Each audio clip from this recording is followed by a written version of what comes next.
আজকে সজনে ফুল চিংড়ি মাছ দিয়ে বড়া করেছি। এই সিজন চেঞ্জের সময় এই বড়া খাওয়া খুবই ভালো।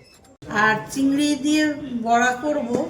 পেঁয়াজ, ধনেপাতা, রসুন, আদা কুচি, একটু ধনে গুঁড়ো, জিরে গুঁড়ো, হলুদ, লঙ্কা, নুন, সজনে ফুল, চিংড়ি মাছ, বেসন আর একটু চিনি দেবো স্বাদ ইয়ে করার জন্য।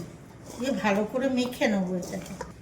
মাখানো হয়ে গেছে, জল দিতে লাগেনি।